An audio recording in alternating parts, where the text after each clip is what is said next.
Hoy en Seguridad Total, presión, amenaza, agresiones e intimidaciones de los delincuentes, campañas electorales y crimen organizado.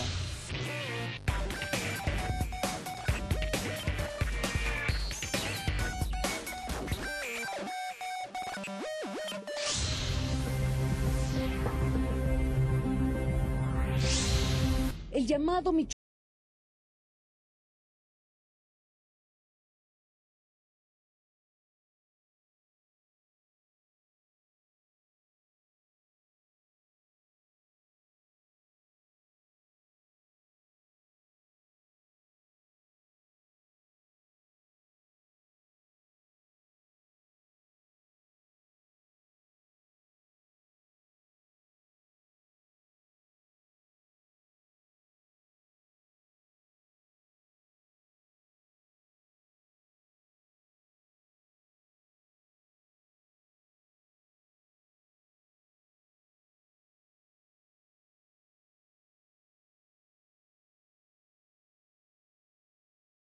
del narcotráfico.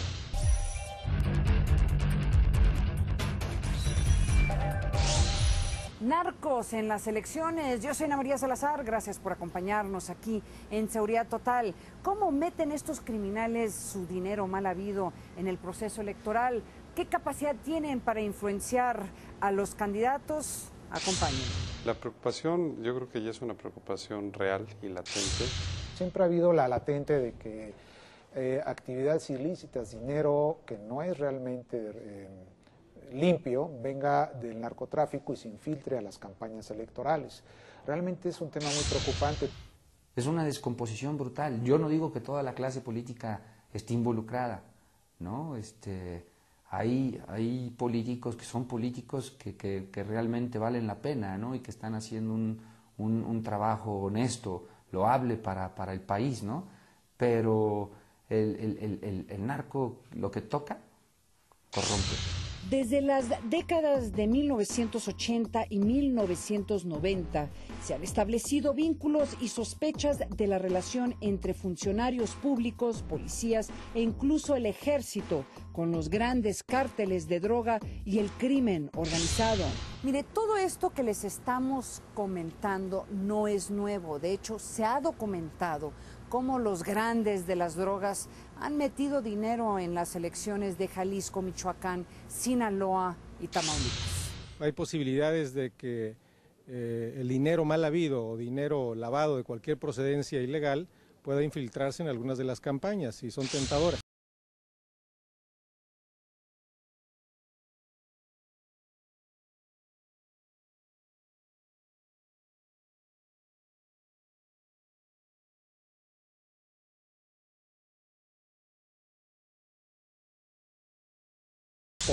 Y hoy en día hemos encontrado que cada uno de estos presuntos miembros de la delincuencia organizada traen entre 2 y más credenciales de elector con identificación falsa.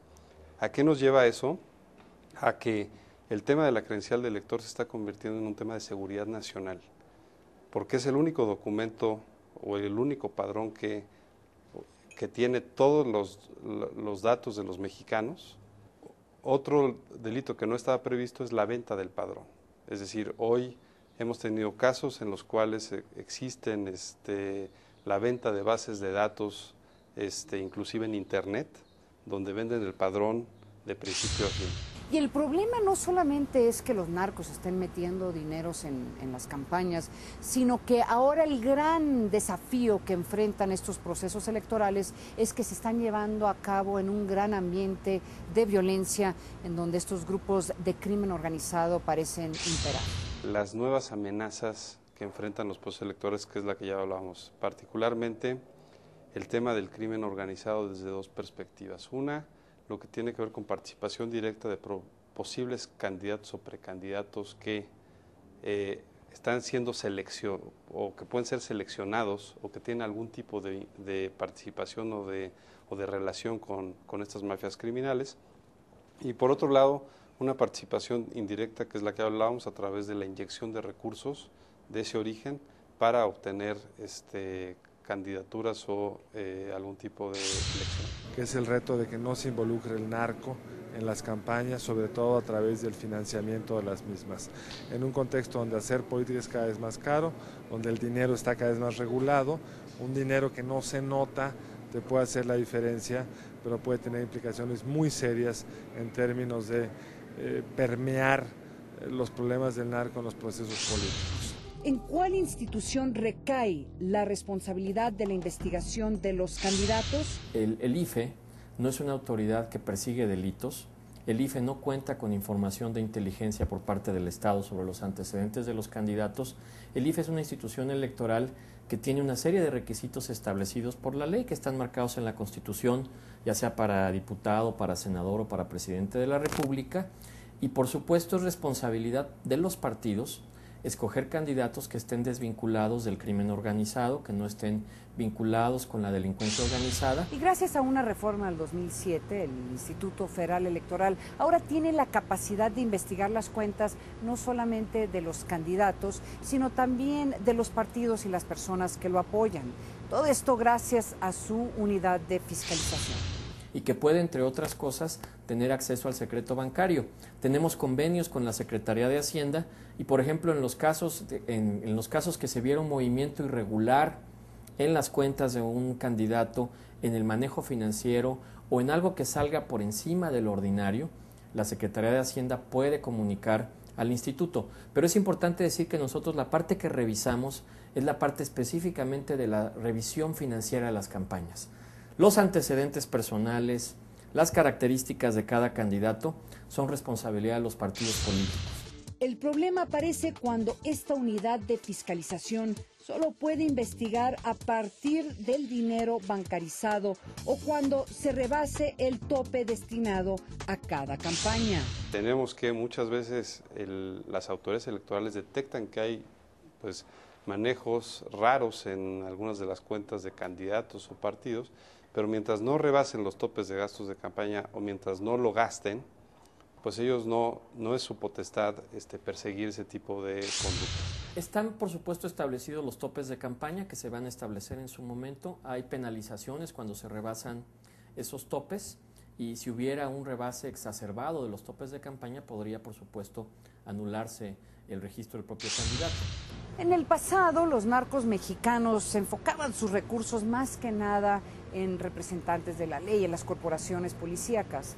Era poco el dinero que entraba a los personajes de la vida política de este país. Las bandas criminales, desde mi perspectiva, han venido cambiando la lógica. Y la lógica que hoy creo que está empezando a extenderse es una lógica en la cual, al igual que cualquier empresa, lo que estas bandas buscan es abatir costos. Y lo que estas bandas buscan es, en vez de tener, si se permite el término, alguien comprado para un territorio en concreto, es tener a un empleado de origen. Y yo creo que ese es el mayor peligro.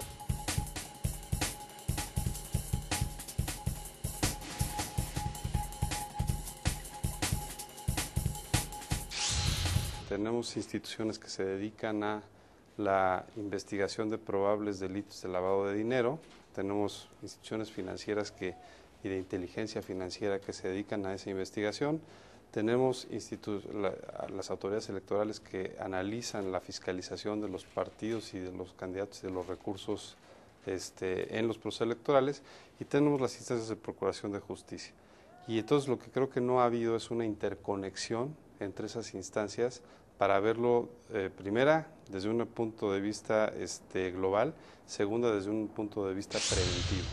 Se requiere de una corresponsabilidad entre todos los actores, entre las instituciones del Estado mexicano que tienen como responsabilidad la persecución y la procuración de justicia, entre los partidos políticos que son los responsables de nombrar a sus candidatos, del IFE que tiene que hacer un ejercicio de fiscalización muy profundo, pero sobre todo de la comunidad. Y lo más preocupante de todo esto es que sabiendo que los narcotraficantes están tratando de introducir dinero a las campañas, este marco jurídico no es preventivo. ¿Qué quiere decir? Que no están tratando de detener lo que todo mundo sabe que va a suceder. Lo que me preocupa es que nadie esté haciendo algo de carácter preventivo y que cuando el asunto se llega a ubicar, cuando el asunto llega a salir a la luz pública, ya es muy tarde, porque primero hay protección constitucional propia del cargo que ejercen, segunda hay un descrédito al puesto o al carácter público del funcionario, del representante popular, que frente a la ciudadanía lo único que genera es un mal sabor de boca y una desprestigio en la función. Y tercera, que es mucho más complejo la investigación y el procesamiento porque ya adquiere tonos políticos. Bueno, en el caso del diputado Godoy, como en cualquier otro candidato, su partido lo registra, su partido lleva a cabo un proceso interno para seleccionar ese candidato tiene que cumplir con una serie de requisitos, que en el caso particular del diputado Godoy se cumplió con ellos, pero posteriormente surgieron una serie de evidencias que presentó la Procuraduría General de la República, y en base a esas evidencias es que ya él enfrentó un proceso legal, que en este caso terminó en su desafuero. Según un informe del FBI en Michoacán, el cártel del Golfo controla el puerto de Lázaro Cárdenas para introducir cocaína y les cobra a otras organizaciones de tráfico de drogas por pasar su mercancía. Yo sí creo que tenemos que actuar contra la tentación del crimen organizado de infiltrar la política. Y eso puede ser en todos los partidos, además. Ahora, tenemos casos muy visibles en México que a veces ya los vemos tan nuestros y tan del día que nos parecen irrelevantes. No son irrelevantes. Todos los casos. Tiene que haber una elección clara de todos los partidos políticos de que no vamos a aceptar ni la mínima colusión entre el crimen y la política, porque entonces esto tardará muchos años más para poder ser resuelto. Con nuestro país el narcotráfico es muy amplio, muy grande, ¿no?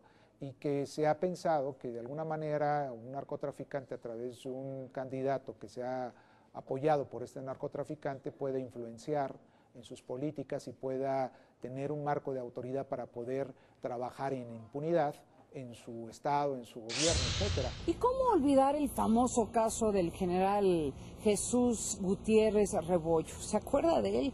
Fue nombrado el zar antidrogas de México en 1996. Y ya para 1997 se descubrió que tenía una relación con el cártel de Juárez, pero una relación personal con Amado Carrillo. Este es uno de los ejemplos que nos demuestran que sí existe la narcopolítica en este país. Mire, nos tenemos que ir a un corte comercial, pero regresando vamos a hablar de cómo introducen estas organizaciones criminales su dinero mal habido a las elecciones. Además, vamos a hablar de algunas reformas que se están proponiendo y esperemos que se apuren a aprobar estas reformas, porque vaya que nos surge para las siguientes elecciones. Y claro, hacia el final del programa les vamos a presentar nuestra cápsula semanal de defensa personal. No se vaya, yo soy Ana María Salazar y esto es Seguridad Total.